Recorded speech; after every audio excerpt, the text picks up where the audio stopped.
세상에 떠도는 기묘한 괴담들. 첫 번째 이야기, 울산에서 도깨비불을 보았던 실제로 겪었던 실화괴담. 제가 아주 어렸을 적 일인데요. 혹시 도깨비불을 본 적이 있나요? 얼핏 설일적 기억을 되새겨보면 당시 1986년 10월쯤 되는 것 같습니다. 어릴 적 우리 가족은 울산 현대중공업의 사택이었던 3층짜리 아파트였는데요. 제가 살던 동에는 바로 옆이 산이었고 그 산의 주인이 누군지도 모르는 공동묘지가 있었습니다. 같은 동의 형과 동생, 그리고 친구들과 그 공동묘지에 자주 놀러가곤 했는데요. 관리하는 사람이 있는지 항상 잡초는 거의 없고 묘지가 잘 정돈이 되어 있었습니다. 당시 우리 가족은 방 2칸이 있는 집이었고 형과 나는 작은 방에서 같이 자고 가끔은 가족 전부가 안방에서 같이 잠을 잘 때도 있었습니다. 그날은 가족이 안방에서 전부 같이 잤었습니다. 새벽 2시쯤 되었을까요? 저는 목이 말라서 자다가 깼습니다. 갑자기 베란다 쪽에서 굉장히 파란 불빛이 보였습니다. 살면서 그렇게 파란 불빛은 본 적이 없습니다. 아무튼 굉장히 파란 불빛이었습니다. 예전에 이 얘기를 친구한테 얘기를 해줬는데 친구는 파란 후레쉬였겠지라고 하는데 당시 1986년에 파란 후레쉬 같은 건 없었죠. 베란다 문이 손이 들어갈 정도로 살짝 열렸었는데 그 문틈으로 파란 불빛이 보이는 겁니다. 하도 궁금해서 이 불빛이 무슨 빛인가 보려고 베란다 문을 열려고 했는데 평소에 잘 열리던 베란다 문이 아무리 열려고 해도 안 열리는 겁니다. 그래서 살짝 열리는 틈으로 봤는데 제 어릴 적 짐작으로 그 불빛은 공동묘지가 있는 그 방향인 것 같았습니다. 결국 베란다 문이 열리지 않아 부엌 냉장고에 가서 물을 마시고 다시 잠을 들었는데요. 암튼 그 불빛은 굉장히 신기했습니다. 평소에 절대로 볼 수 없는 불빛의 밝기와 색깔이었습니다. 같은 동에 사는 친한형의 할머니가 한 분 계셨는데요. 동네에서 못됐다고 소문이 난 할머니이셨죠. 평소에 욕도 많이 하시고 애들이 놀이터에서 시끄럽게 노는 걸 굉장히 싫어하는 성격이셨어요. 그 할머니는 원래 체격이 좀 통통하셨는데 어느 날 갑자기 살이 홀쭉하게 빠지시더니 완전 다른 사람처럼 보이더군요. 그리고는 심지어 그 할머니가 성격도 온순해졌습니다. 하루는 제가 동네에서 애들하고 놀고 있다가 할머니와 마주쳤는데 저에게 잘 익은 사과를 먹으라고 하나 건네시는 겁니다. 근데 왠지 불길해서 사과를 받지 않았죠. 이 일이 있은 후에 며칠이 지났을까? 할머니는 귀신이 붙었다며 마을에서 구슬했습니다. 당시 구슬 직접 본 것 처음이었고 사람이 뭔가에 홀려서 막 울부짖는데 굉장히 무서웠습니다. 동네 사람들이 모두 다 모여서 그 광경을 보곤 했는데요. 그러고는 결국 그 할머니는 돌아가셨죠. 혹시나 제가 봤던 그 파란 불빛에 뭔가 관련이 있지 않을까 생각하고 당시 어린 나이였지만 고민에 빠진 적이 있었고요. 이 얘기를 저희 형한테도 얘기했더니 형도 새벽에 베란다 쪽에서 그 불빛을 봤다고 하더군요. 그 불빛을 제가 사춘기 때 다시 얘기를 부모님께 해드렸더니 그 불빛은 도깨비불이라고 얘기하더군요. 그 불빛을 어렸을 적 베란다 문이 열리지 않아서 정체를 보진 못했지만 과연 베란다 문을 열고 불빛의 정체를 봤다면 어떻게 됐을지 지금도 가끔 섬뜩합니다. 1986년 평소에 절대 볼 수 없는 밝기와 굉장히 짙은 파란 색깔의 불빛. 그 불빛을 아직도 기억합니다. 신비로운 도깨비불을 목격한 후로 저는 무언가에 홀린 듯 그 불빛의 미스터리에 사로잡혀 버렸어요. 어린 마음에도 그 불빛은 단순한 자연현상이 아닌 뭔가 초자연적인 기운을 품고 있음을 직감했죠. 저는 할머니에게 그 불빛 이야기를 했습니다. 할머니는 산에 관한 오래된 이야기를 들려주셨어요. 옛날에 그 산에서 많은 사람들이 삶을 마감했고 그들의 원혼이 산에 남아있다고 하셨죠. 그리고 그 도깨비불은 그들은 억시 만들어낸 것일지도 모른다고 하셨어요. 그 말을 듣고 나니 그 불빛이 어쩌면 그 산의 슬픈 역사를 담고 있는 것은 아닐까 하는 생각이 들었습니다. 그날 밤 이후로 그 불빛은 다시 나타나지 않았지만 그 사건은 마을 사람들 사이에서 오랫동안 회자되었습니다. 몇몇 치웃들도 비슷한 경험을 했다고 하더군요. 그 불빛은 마을의 전설처럼 되어버렸어요.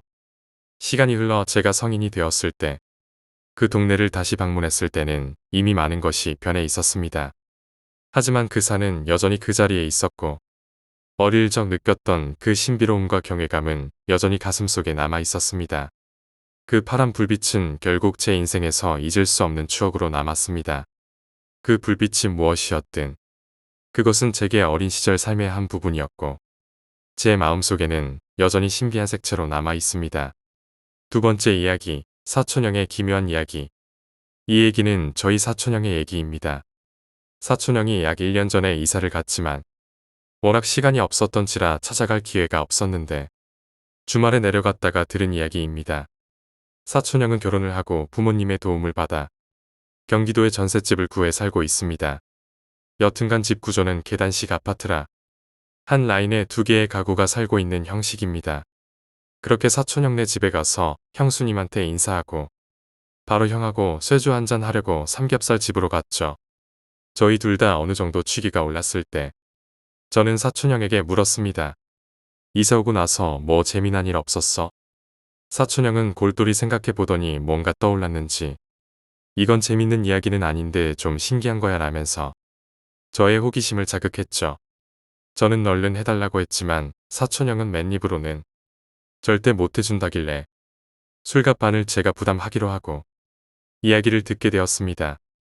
지금 집으로 처음 이사 왔을 때 앞집에 부부랑 아이들 2명이 살았었는데 그 부부랑 우리랑 나이대도 어느 정도 맞고 해서 금방 친해졌어. 게다가 그 집 아이들이 엄청 귀여웠거든.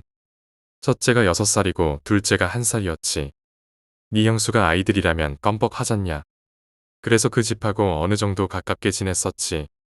종종 만나서 고기도 먹었고 그 첫째 애가 워낙 우리 집에 많이 놀러와서 그런 것 때문에도 가깝게 지냈어. 근데 그 집에 첫째 애가 노끈 같은 걸로 목에 감고 장난치는 걸 좋아했어. 몇 번이나 하지 말라고 말렸는데 그 끈이 목에 감길 때 기분이 너무 좋다고 하면서 버릇처럼 하더라고.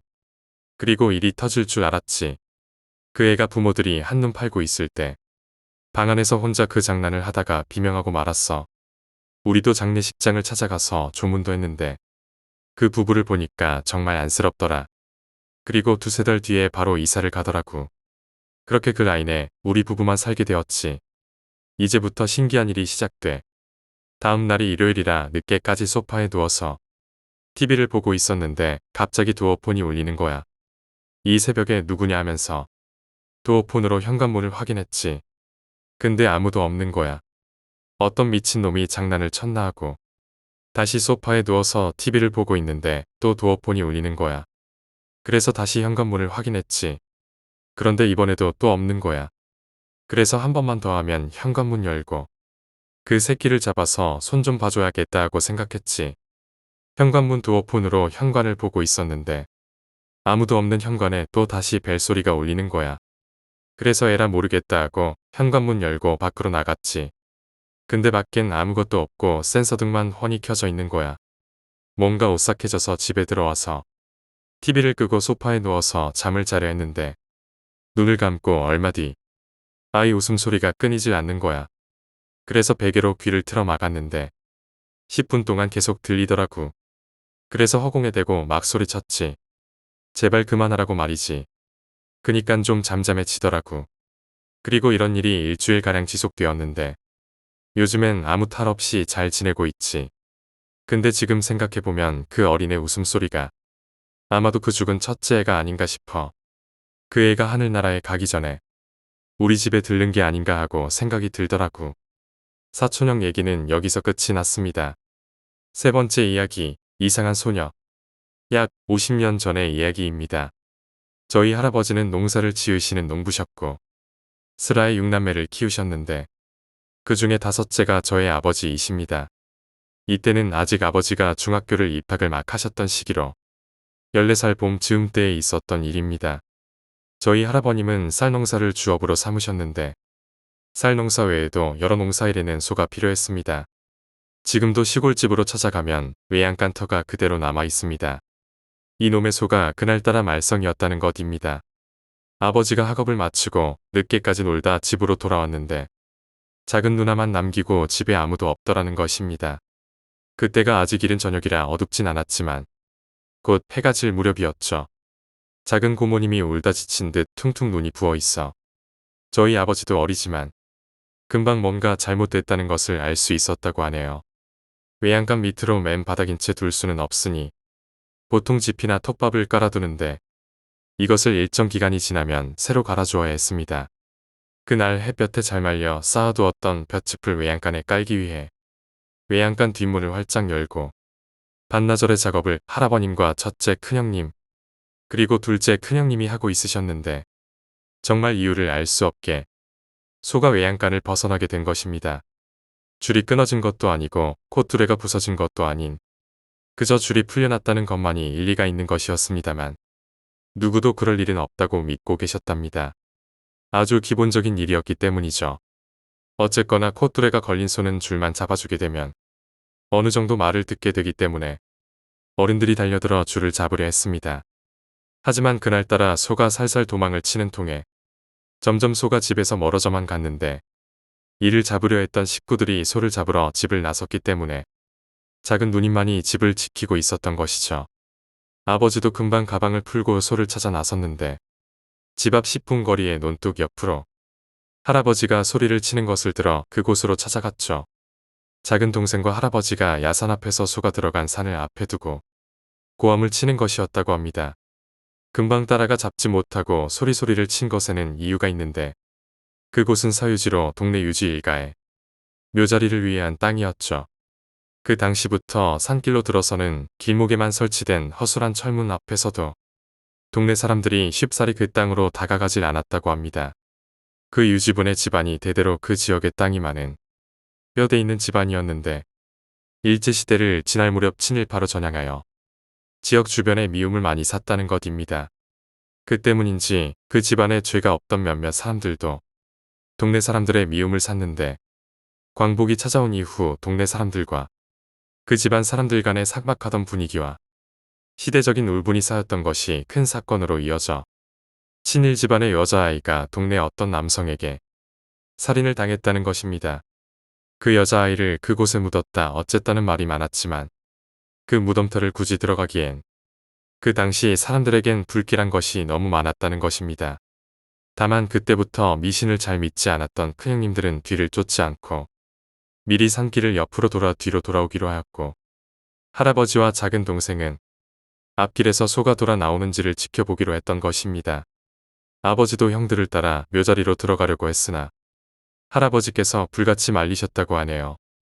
가로등도 없던 시절 안 그래도 산속은 더욱 어두운 것인데 해가 지자 금방 밤처럼 날이 변했던 시기였습니다. 아버님 말씀에도 그 당시 동네의 가로등은 물론 시멘트 포장길도 없었다고 하네요. 집안에 큰형 한 분이 큰 소리를 치는 소리가 얕은 산을 울렸는데 작은 동생은 이상한 소문 탓인지 겁을 먹고 엉엉 울고 있었다고 하네요.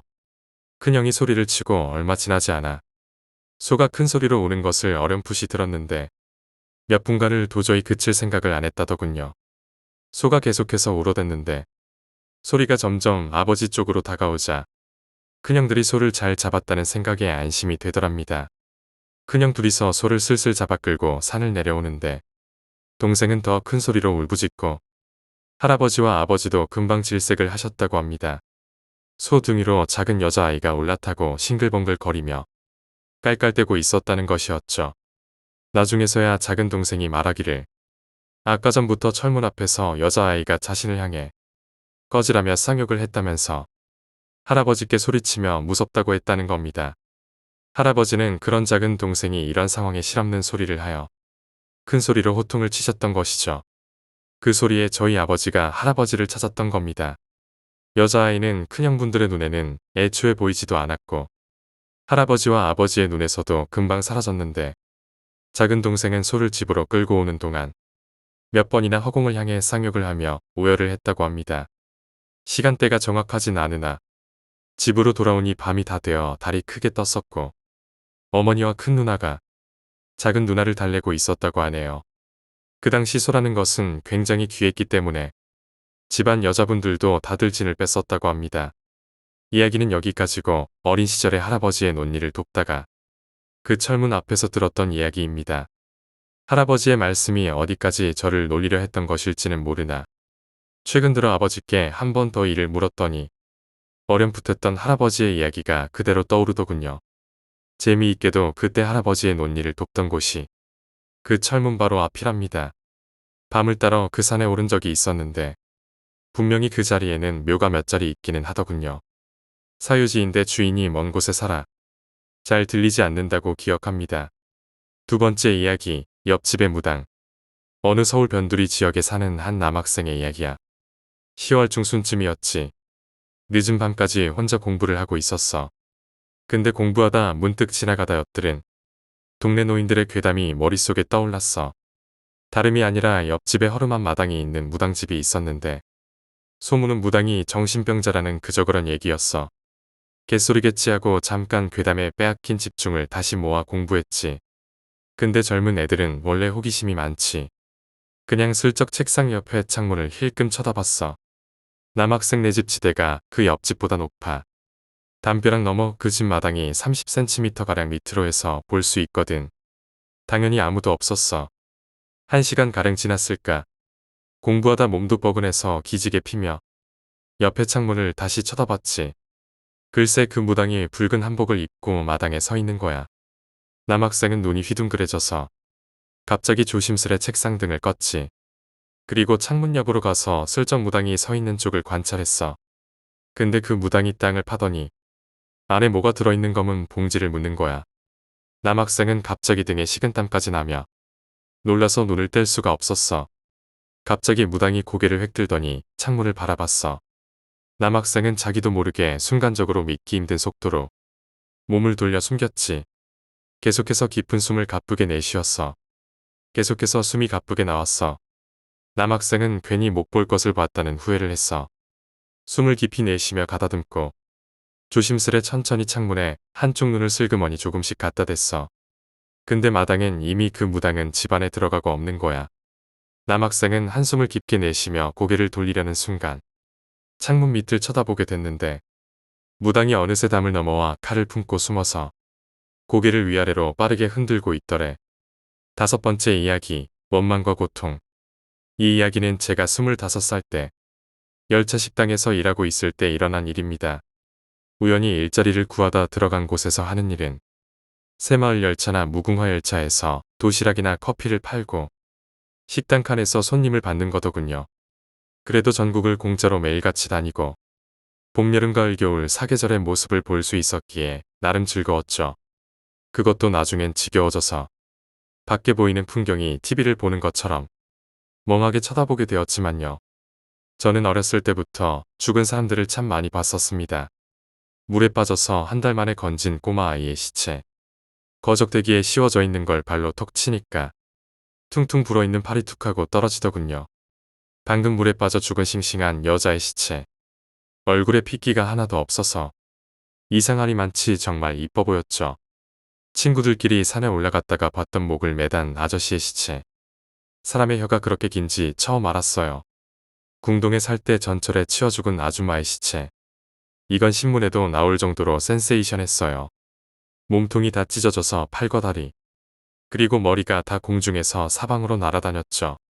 몸통은 오리어까지 끌고 들어갔기 때문에 사람들이 놀라고 장난이 아니었겠죠. 만원 버스에 타려고 아둥바둥거리다 떨어져서 버스 뒷바퀴에 머리가 깔려서 죽은 아이의 시체. 머리 터지는 소리가 엄청 급히다 뻥 하고 들리는데 총 쏘는 줄 알았어요. 이외에도 많지만 특색 있는 시체가 이 정도죠. 하지만 제가 열차 식당에서 일할 때 본 자살한 여자의 시체는 정말 제 뇌리에 깊숙이 박혀 있습니다. 그날도 부산에서 출발한 새마을호는 동대구역으로 들어서고 있었고 저는 동대구역에서 출발하자마자 도시락을 팔러 나가려고 도시락을 준비하고 있었죠. 그런데 원래는 5분 정도 정차하는데 이 기차가 출발을 안 하는 겁니다. 출발해야 내가 도시락을 팔러 나가는데 출발을 안 하고 있으니 궁금했죠. 식당 칸의 주방 쪽 문을 열고 밖을 살펴보니 사람들이 이호칸이 있는 데서 우르르 몰려있는 게 보였습니다. 그러면서 지나가는 아줌마가 말하길 웬 처녀가 뛰어들었다고 하더군요. 제가 또 호기심은 끝내줘요. 잽싸게 기차에서 내려서 기차 밑을 살펴봤습니다. 동대구역이 우리나라 기차역 중에서 제일 어두운 기차역일 거예요. 낮에도 그늘이 엄청 져서 어두컴컴하거든요. 기차 밑을 들여다보니 저기 기차 밑에 치마를 입은 여자가 보이더군요. 움직이지는 않고 있었고 밑에서 볼 때는 치마와 다리 부분만 보이더라고요. 전 그때까지 그 여자가 안 죽었는 줄 알았습니다. 기차가 빨리 달리면 모르는데 역에 들어서려면 천천히 들어가기 때문에 기차 밑에 바짝 엎드려 있으면 안 죽는 걸로 알고 있거든요. 요건 제가 어릴 때 제 동생이 천천히 가던 화물기차에 깔렸었는데 하나도 안 다치고 살았던 적이 있어서 알고 있습니다. 그때 제 동생이 운이 좋았던 것도 있지만 기차 밑에서 끌어냈을 때 진짜 어디 긁힌 자국도 없이 나왔었거든요. 단지 이상하게도 나중에 어머니가 짜장면을 시켜주셨는데 제 동생이 못 먹길래 입을 보니까 혀가 십자로 갈라져 있더라고요. 좀 이상한 일이지만요. 그래서 제 동생이 어릴 때는 혀 짧은 발음을 하고 다녔었어요. 다시 본론으로 들어가서 전 그 여자가 안 죽은 줄 알고 다시 식당 칸으로 올라와서 도시락을 챙기고 있으니까 수장님이 무슨 일이냐고 물어보더군요. 웬 여자가 열차에 뛰어들었대요. 근데 안 죽은 것 같아요. 열차 바닥이 높아서 밑에 있으니까 끌어내겠죠. 근데 열차가 덜컹 하더니 출발하는 겁니다. 벌써 여자를 끌어냈나? 이렇게 생각하고 있는데 갑자기 수장님이 말씀하시길 저쪽 문 열어봐라. 재밌는 게 보일 거야. 저는 도대체 무슨 말이지 하면서 식당 칸 홀쪽에 문을 열고 밖을 쳐다봤습니다. 새마을은 자동문이라 사람이 마음대로 열지 못하지만 식당 칸은 그냥 문이기 때문에 우리가 마음대로 열고 닫고 하거든요. 아무튼 제가 문을 열고 밖을 살펴보는데 저 앞에 왼뻘건 게 하나 떨어져 있는 게 보였습니다. 저게 뭐지? 이러면서 쳐다보고 있는 와중에 열차가 전진을 하니까 그 물체가 점점 가까워지는데 여자 시체더군요. 열차에 뛰어든 여자는 죽은 겁니다. 보통 열차에 깔리면 시체가 100조각 이상으로 흩어집니다. 그런데 열차가 천천히 들어올 때 깔리니까 그냥 도마 위에 생선을 놓고 칼로 탁 치듯이 깨끗하게 왼쪽 어깨에서 허리까지 깔끔하게 잘려나갔더군요. 피도 돌멩이 사이로 스며들었는지 얼마 보이지도 않았는데 정말 깔끔한 반토막이었습니다. 그 여자는 하늘을 보고 누워 있었는데 아니 널브러져 있었는데 눈을 치켜뜨고 죽었더군요. 근데 제가 마음의 준비도 없이 뭐지? 이러면서 보고 있는데 그 시체가 눈앞을 확 스쳐가면서 죽은 여자랑 정말 눈이 딱 마주치더군요. 제가 너무 놀라서 문을 닫고 안으로 들어오니까 수장이 막 웃고 있는 겁니다. 너 이제 최소 보름은 잠 못 잘 거다. 라고 하면서 절 놀렸죠. 눈만 안 마주쳤어도 별다른 데미지가 없을 텐데 눈이 너무 강렬해서 잊혀지지를 않는 겁니다. 그래도 일은 해야 되었기에 도시락을 팔러 나가는데 그날 도시락 반찬 중에 맛살이 있었습니다. 도시락 용기가 플라스틱 용기였는데 칸과 칸 사이에 맛살이 위치하고 있는 건 도시락 뚜껑을 덮으니까 마치 그 여자같이 반으로 똑 잘려있는 게 정말 찜찜하더군요. 그날 도시락과 커피는 극단적으로 팔렸습니다. 우선 여자 반쪽이 있던 자리 쪽은 도시락이 엄청 안 팔렸습니다. 도시락은 거의 왼쪽 자리에서 많이 팔리고 오른쪽 자리 쪽은 커피가 엄청 나갔습니다. 그 사람들도 본 사람들이 많은 거지요. 아마 기차가 출발하니까 무심코 창밖을 바라봤다가 여자의 반토막을 본 사람들이 많을 겁니다. 상당히 찜찜한 기분을 가지고 집으로 왔는데 머릿속에 계속 그 여자의 눈이 떠나가질 않는 겁니다. 이건 무슨 무섭다라던가 공포스럽다를 떠나서 너무도 강렬하게 머릿속에 박혔죠. TV를 봐도, 만화책을 봐도, 밥을 먹어도, 맥주를 마셔도 그 여자의 눈동자가 계속 떠오르는데 사람이 이러다가 미치는 게 아닐까라는 생각이 저절로 들더군요. 친구들과 맥주를 진탕 마시고 술 기운을 빌려 잠이 들었는데 그날 밤 꿈이 대박이었습니다. 꿈에 제가 어느 기차역에 승강장에 서 있더군요. 사방을 둘러봐도 그 넓은 승강장에 저 혼자 서 있는 겁니다. 주위는 안개가 자욱하고 하늘엔 구름이 잔뜩 끼어서 어둑어둑한 시골의 승강장 같이 보였습니다. 강원도 산골역 같이 보이더군요. 그렇게 승강장에 서서 내가 왜 여기 서 있을까? 라는 의문을 가지고 있는데 저쪽에서 기차가 들어오는 게 보였습니다. 검정색의 오래된 기차였는데 기차 기관실에 헤드라이트 2개가 그게 그 여자의 눈동자더군요. 흰자에 검은 자가 또렷하고 너무도 강렬했죠. 제가 그걸 보고 뒷걸음질을 치는데 갑자기 누가 뒤에서 저를 확 밀어버리는 겁니다. 힘이 얼마나 센지 반항도 못하고 기차 선로로 떨어졌는데 떨어진 자리가 기차 선로와 선로 사이가 아닌 선로를 밑으로 깔고 떨어진 겁니다. 선로가 제 옆구리 밑에 있더군요. 도대체 누가 밀었나 승강장을 쳐다보니까 그 여자의 상체와 하체가 합치한 상태로 허리에서 피를 흘리며 싸늘하게 웃고 있는 모습이 보였습니다. 기차는 점점 다가오고 저는 빨리 몸을 굴려 도망가려고 하는데 몸이 움직여지지 않는 겁니다. 그렇게 누워서 아둥바둥거리고 있는 와중에도 기차는 다가왔고 이윽고 승강장에 닿아서 속도를 줄이고는 천천히 들어오고 있습니다. 그렇게 기관실이 제 몸 위로 지나가고 첫 번째 기차 바퀴가 제 옆구리부터 잘라가는데 꿈이라서 고통은 없었지만 그 이상 야릇하게 끔찍한 느낌. 마치 기차 바퀴가 한 바퀴 구르는데 1분 이상 걸리는 것처럼 정말 천천히 제 옆구리부터 조금씩 잘라나가는데 옆구리와 배 그리고 척추가 부러지는 소리가 들리고 그 커다란 바퀴가 배를 누르니 울컥하면서 입으로 창자가 밀려나오는 느낌이 들었죠. 그렇게 기차 바퀴가 한 바퀴 구르고 나니 제 몸통은 그 여자처럼 반으로 톡 잘려 있더군요. 왠지 하체와 상체가 분리되어 하늘을 바라보고 있으니 허탈하기도 하고 몸이 가볍게 느껴지기도 하고 그런 꿈을 다시는 꾸고 싶지 않았습니다. 깨지도 못하고 누워서 자기 몸이 반토막 나는 걸 느끼는 거 정말 끔찍하게 불쾌했습니다. 그렇게 꿈에서 깨고 나니 온몸에 흠뻑 젖어 있는 땀.